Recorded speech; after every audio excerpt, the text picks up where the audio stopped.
All right, so let's get into our practice. Very common, half butterfly, right leg straight, left foot to the inside of the thigh. You want to feel a stretch in the back of the thigh.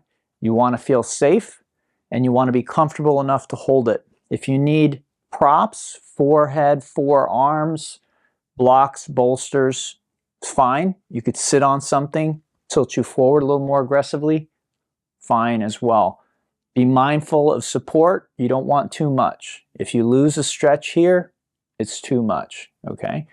If you're needing to come out of it partway through, you're probably not using enough support. So again, try and avoid the extremes, too much support, no support, having to come out of it, and find that Goldilocks zone where you can hold this, feel the stretch, but feel safe for 5 minutes, okay?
All right, everybody. So that was 5 minutes. Let's switch sides. So left leg is straight, right foot to the inside of the thigh. And I'll just remind everybody that if for some reason this isn't working for you, you're in a lot of pain, you don't feel the stretch as much as you'd like to, this is when you need to reach out to me. So I say at every class, at the beginning and at the end, please reach out to me, okay, if you have questions, you have a problem. This is what I'm speaking about, okay? So the instructions I give are general, but you're an individual, okay? So they work for most people, which is why I give those instructions, but nothing that works for a general audience works for everybody. Period. Full stop. As much as people would like to sell you stuff or convince you that this works for everybody, nothing does. Not medicine, not yoga, not religion, not whatever. Okay, so again, I can adapt to your situation, condition. I just need to know what it is. I need to know what is and isn't working for you. And this just the way the online classes are, I don't get that feedback, okay? So reach out if you're having any kind of trouble. Don't be shy about that.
All right, everyone, let's take a moment to rebound.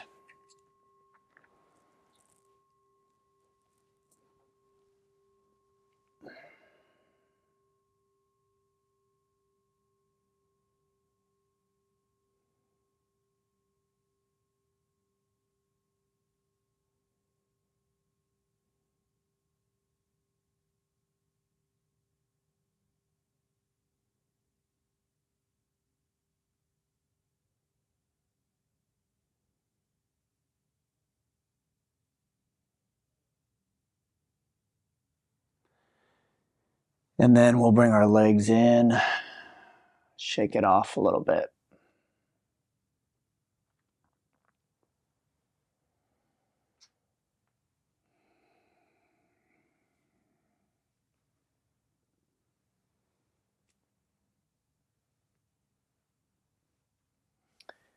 And then let's hinge up.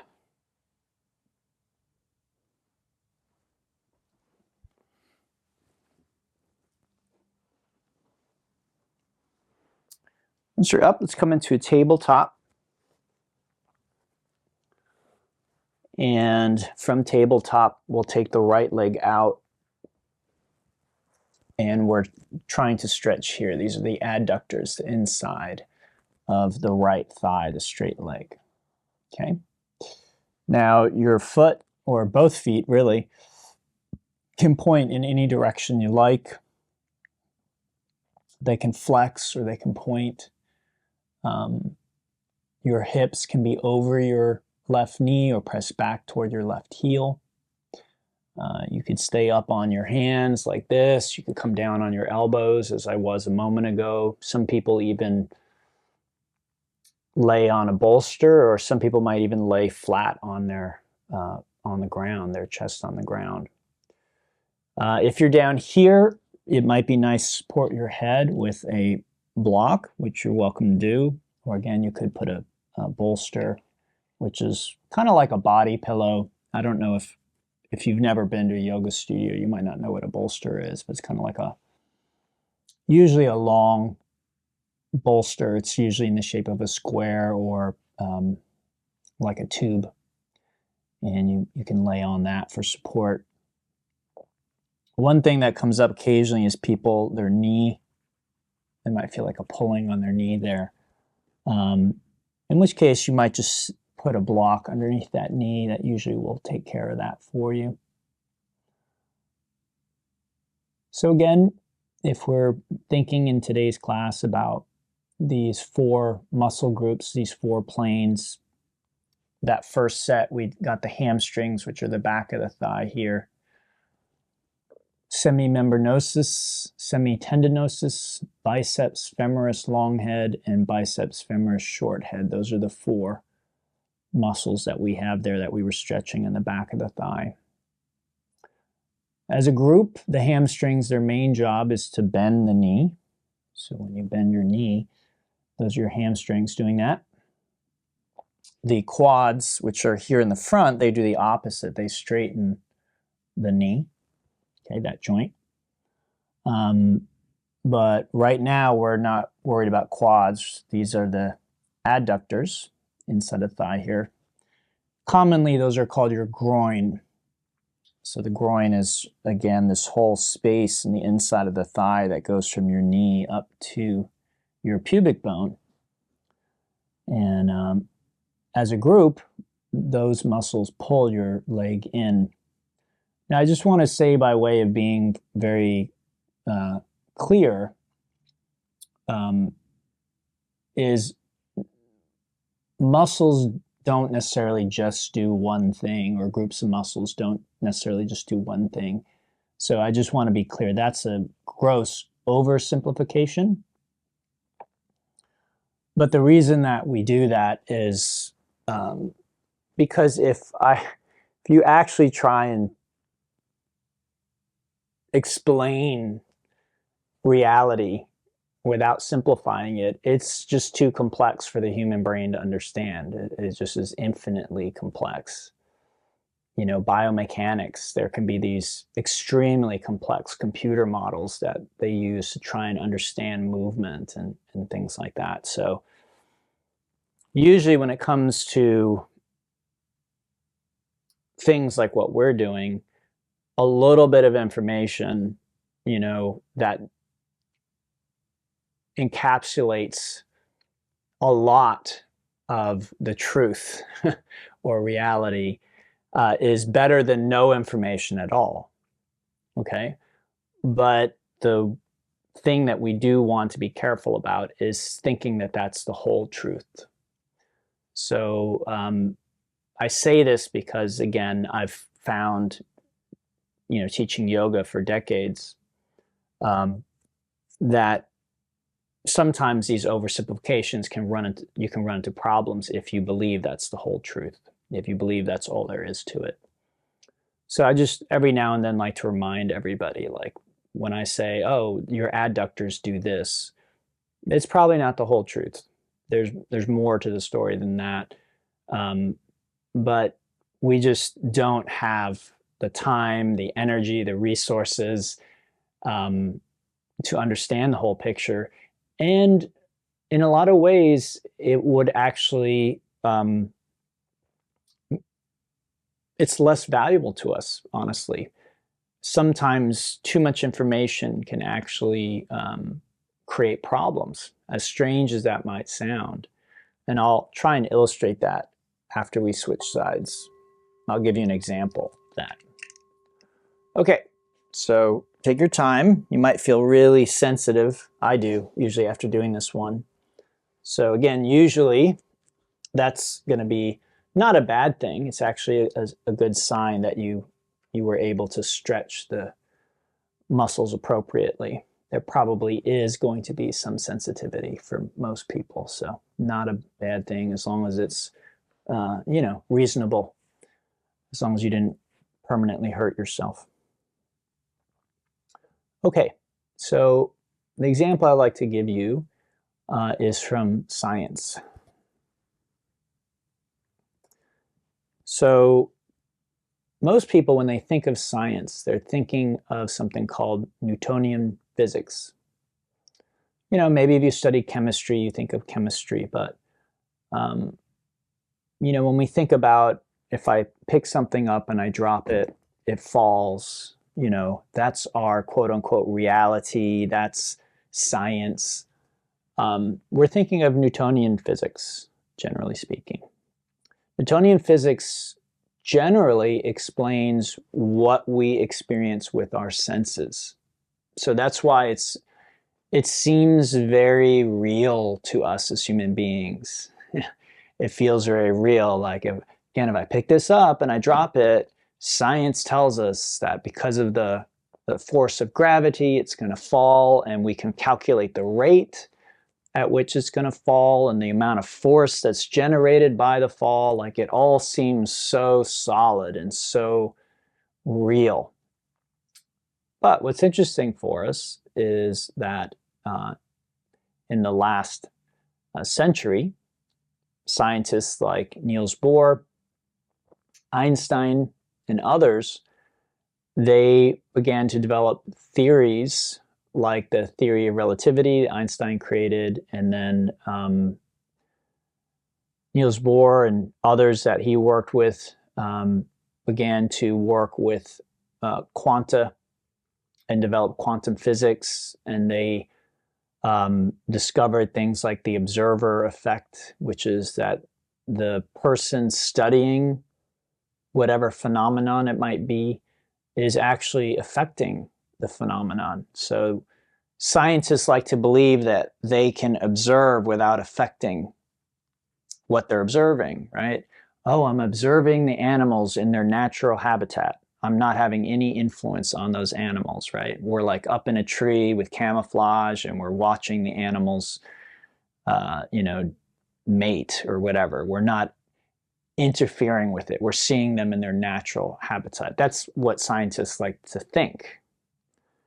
What Niels Bohr and others discovered is that's actually not true on at least the quantum level of reality. So what is a quanta, or what is a quantum?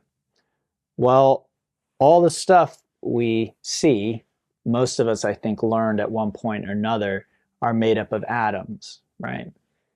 So again, atoms that was an idea that we had. We discovered these tiny particles and we called them atoms because atom was supposed to be the smallest particle.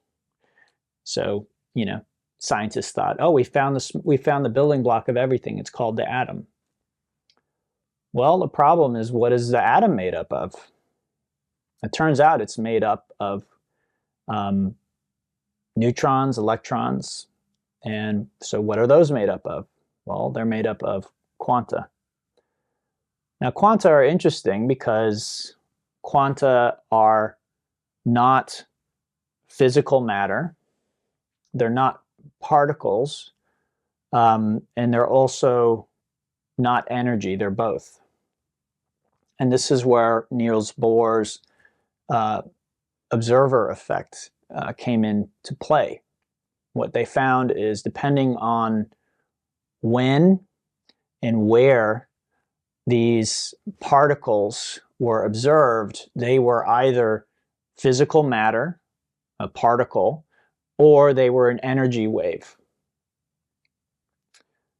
Which is it, right? We always, well, it has to be one or the other. Is it energy or is it particles? Well, no matter how hard they tried, what they found is they could only guess.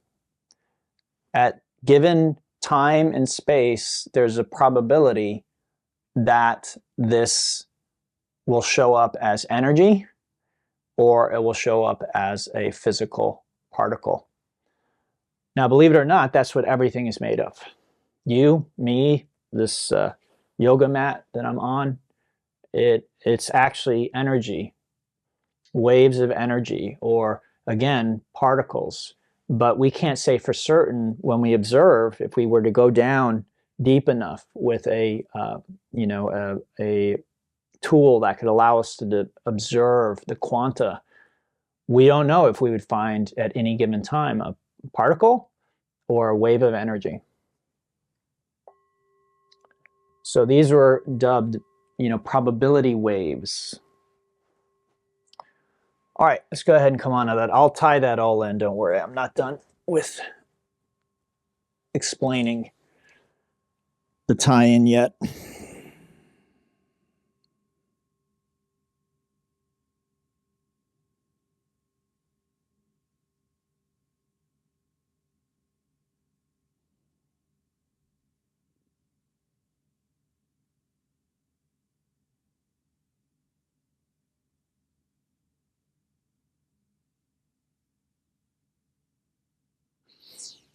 All right, let's come up into a tabletop here. Do a little bit of the bear pose.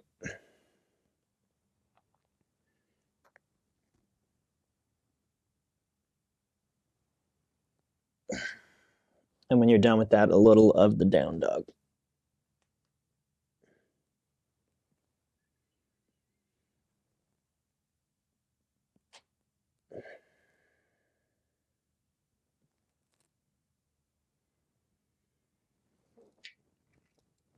Okay, right wrist or right knee toward the right wrist, the right foot to the left side of the mat.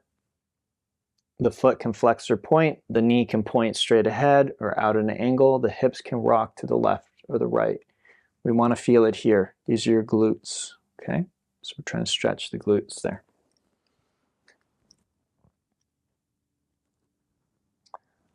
Okay, so what does that have to do with what we're talking about?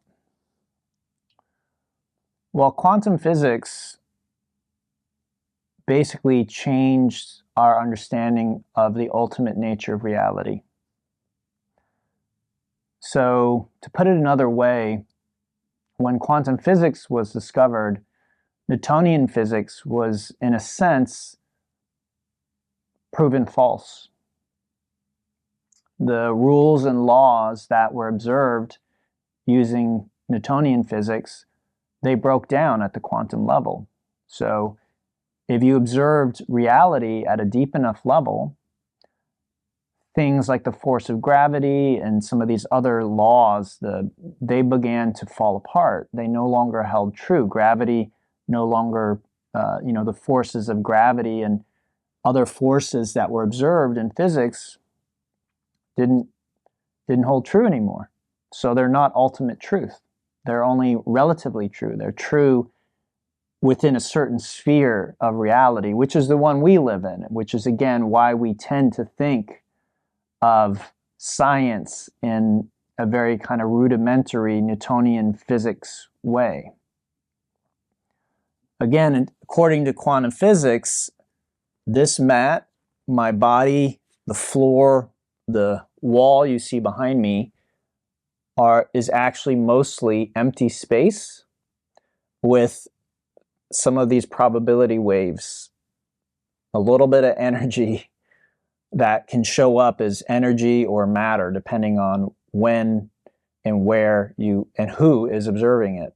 Okay? It's fascinating.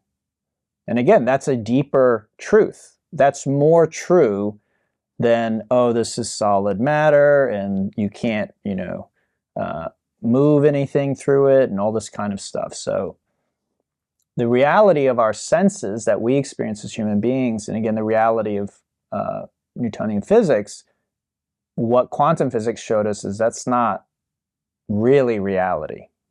That's the reality that our senses reports to us, and within a certain range of experience, those laws will apply. But then if you get outside of that, like in a black hole, then all of those fall apart. So if you ever saw the movie Interstellar, this was based on some of those observations. Like, what if we actually put ourselves in a situation where some of these realities happen? So there's the one scene where they go down to the planet for like 5 or 10 minutes. They come back, and the guy who was in orbit was up there for like, 20, 30, 40 years. He had aged. And then again, when the main character gets back to Earth, again, a long time had passed. His young daughter had passed him in age. She aged more rapidly than he did because of these distortions in time and space. So again, most of us think time and space, they're just set. Time just click, click, click, click, click. Well, what that movie Interstellar was trying to show us is, in a cinematic, entertaining way, it was trying to show us some of these realities that these scientists have observed, that time and space are not set, that if you are in the right place under the right conditions, you are going to age more quickly or more slowly than somebody else. So again, this is a deeper truth than the truth that we experience, okay? So you might think, well, I want the whole truth. I want the whole truth all the time. I want to do everything from that place. So I'm going to use quantum physics and quantum mechanics and astrophysics to do everything. When I build a car, I'm going to use it using astrophysics. When I calculate the trajectory of my baseball throw, I'm going to do that using quantum physics. I'm not going to use Newtonian physics because Newtonian physics isn't completely true. So I don't want to use that. Well, I'll tell you what would happen if you did that. A few things would happen. All right, let's switch sides.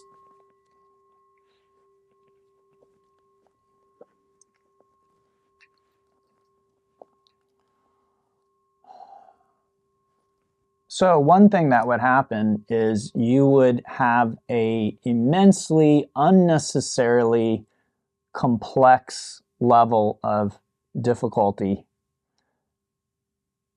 calculating something that should be relatively simple using Newtonian physics.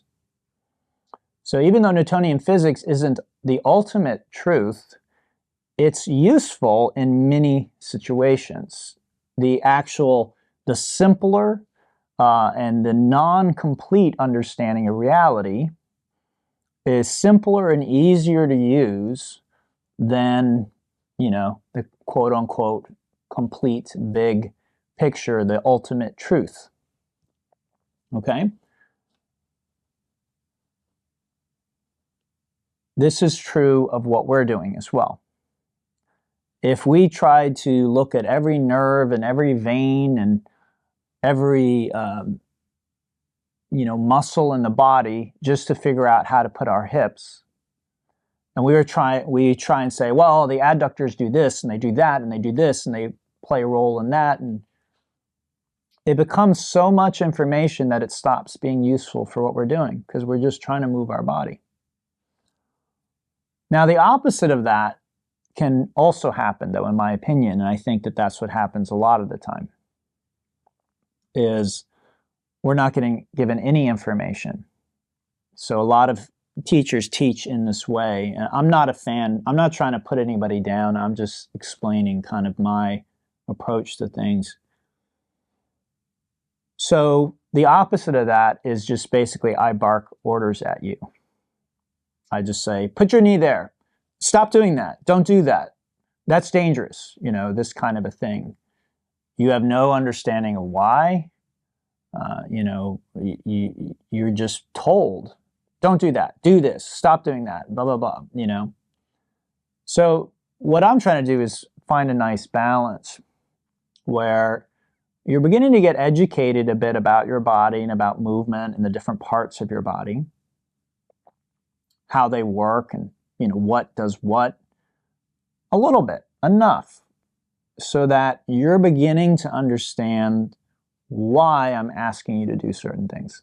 Now, that may not happen in the first class. It might not happen, in the first 3 months, 6 months, year, 3 years, I don't know. But generally, the model that I try and work with is one where students attend class regularly. And so over time, you'll hear me talk about different subjects and different things. And over time, you'll hear me repeat things. And repetition is very necessary. It's very important. It's actually through repetition that we actually usually really grasp something. I heard that you need to hear something 11 times before you even recognize that you've ever heard of that. So in other words, if I say, hey, have you ever heard of XYZ band? You'd be like, no, and then it will go completely out of your awareness. And then you might be online and you see an ad for XYZ band. But again, doesn't register. And then you go to a party and, someone's like, oh, I love this, it's XYZ band. And again, just sort of over your head. So that happens 11 times. And then, after 11 or 12 times, someone comes to you and says, have you heard of XYZ band? And you say, yeah, I have heard of them.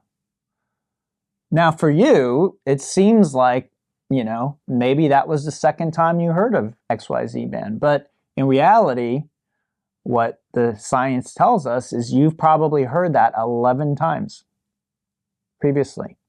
But it's now just entered into your conscious awareness. So again, you might hear me mention the same thing. And again, at a certain point, you might be like, oh, he said that already. But I may have actually said it 11 times before you even recognized that I had said that before. So again, another important thing I think we can take from science is that our minds are really tricky. Our conscious awareness, our conscious minds are really tricky.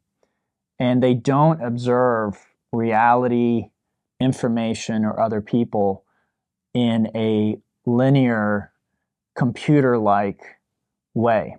That's just not how our minds work. And again, this is what science is showing us. We might feel like we're an objective observer of everything, right? If I see so-and-so as a jerk, then that means they are a jerk, and here's all the evidence for why. But that same person's mother probably thinks that they're a darling, that they're just the sweetest little boy, right? And they have their reasons. Oh, well, when he was 5, he did this. And, when he was 7, he gave me the sweetest thing for Mother's Day. Oh, no, he's such a good boy. Which one is the reality? maybe both or maybe neither, right? All right, let's go ahead and unwind from that. Take a little rest.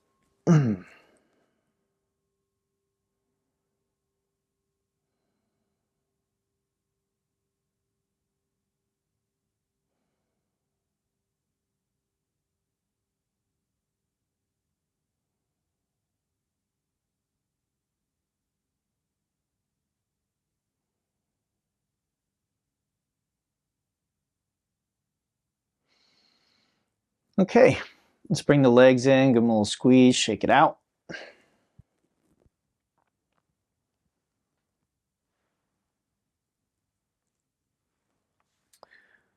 And then taking the legs back onto the mat, we'll do a cattail. So left leg up, drop that over to the right. You can prop your head up on your hand and then take the legs apart, pretty much as wide as you can go safely. And then bending the knee, we reach back and we pull that foot toward the buttocks. So we're looking for a stretch there. Okay. And again, this is the cattail. You should feel stretched the front of your right thigh. You can lean back. You can place your head in a different position. You can straighten and bend this front leg. You can bring it higher, meaning closer to your face, or lower. All those things will change how the posture feels, how intense it is.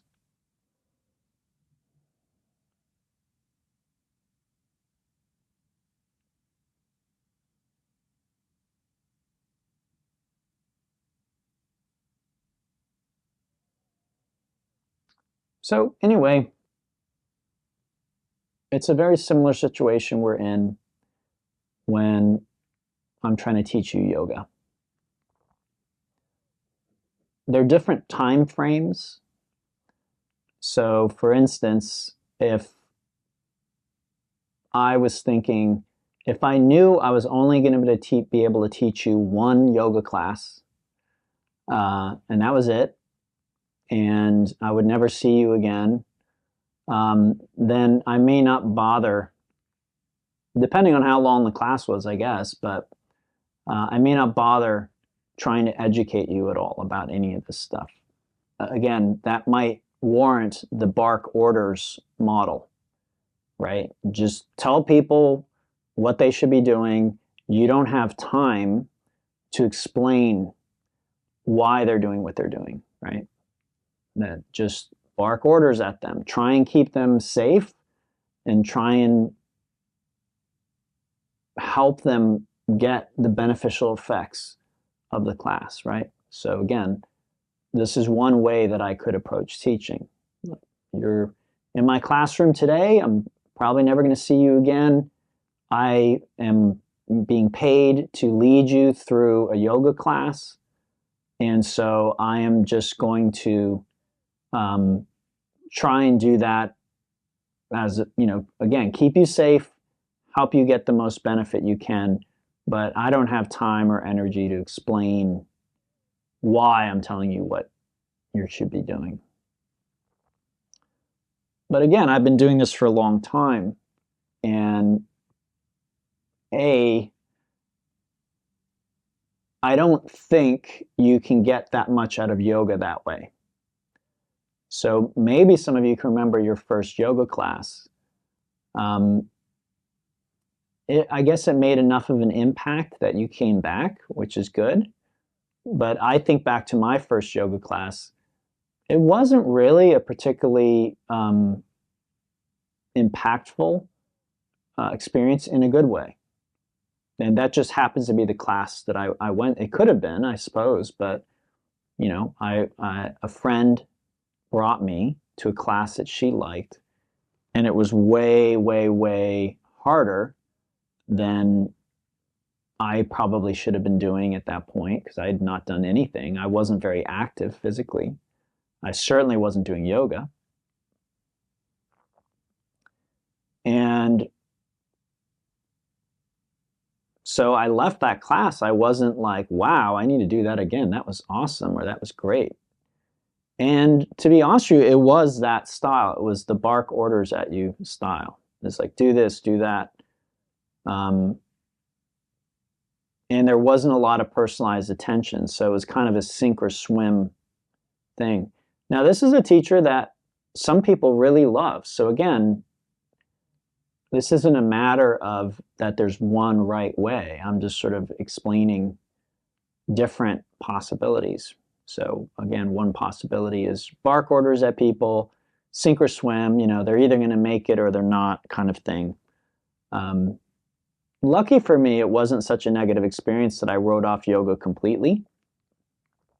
And so I actually sought out, you know, some other experiences. I had conversations with other people. And so I definitely gave it another shot, you know, and then over time I kind of figured out what style of teaching that I got the most from, right, as a student. What kind of teachers, you know, I got a lot from. And that can change over time, right? It doesn't always have to be the same thing. All right, let's switch sides.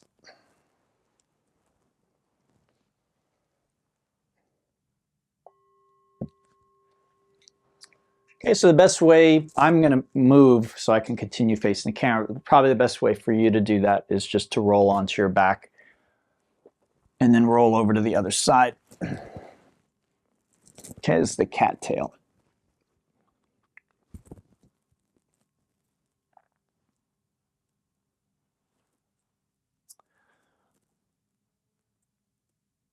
So what I've observed teaching for a long time is that I think students are best served by, you know, coming to yoga regularly and probably working with, you know, a teacher or a number of teachers over a longer period of time.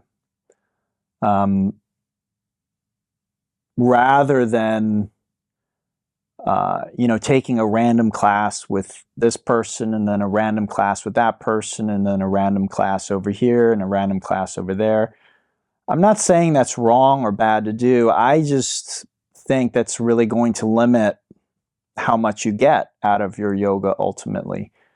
You know, having 2 or 3 teachers that you really get a lot from and then working with them over a period of time. Again, if you think of what I said earlier, which again, it's not my opinion, that's what the science says, you will likely need to hear something 11 times before it sinks in.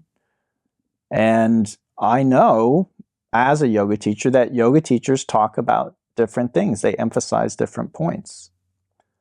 So if you take one class with a teacher, you know, and she mentions something, and you never go back and you never hear that term again because maybe I don't mention it, right? I mean, yoga is so rich. There's all the anatomy. There's psychological aspects. There's philosophy. You know, there's so much to draw on there and to bring in. And in my experience, it's all of value. So I don't tend to emphasize the philosophical aspects in this class. Every now and then, I think we end up kind of talking about it. But I tend to emphasize a little more of the anatomical, you know, the physiological, sometimes the psychological. But as a teacher, ultimately, I think even the philosophical part has a lot of value. The philosophical part is what maybe some would call the spiritual part, right?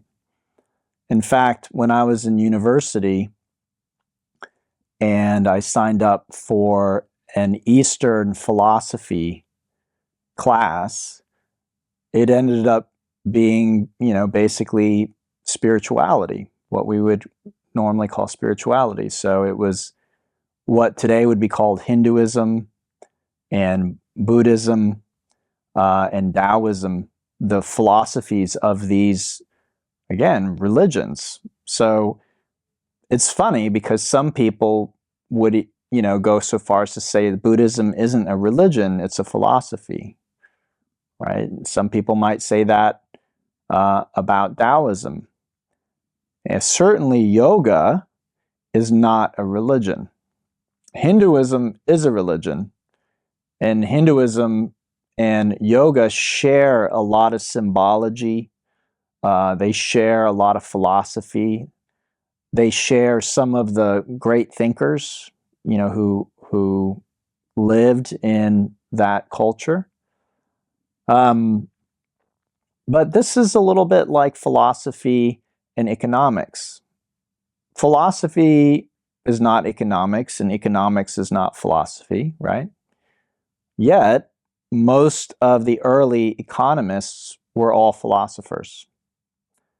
So, again, many of the yogis, yogic thinkers, were, because of the culture they grew up in, they were, you know, their religious orientation and their religious symbology were of the Vedic and Brahmanic culture. When they lived, there was no such thing as Hinduism. That term didn't exist. That was created by the English. So to say, oh, well, they were Hindu thinkers or philosophers, it's not really accurate. Because, again, Hinduism as a concept didn't exist. That was created by the British Raj and the British rule and their census bureau, right? That was a categorization of, you know, religious orientation that they came up with. All right, let's go ahead and unwind from this. Come back onto your back.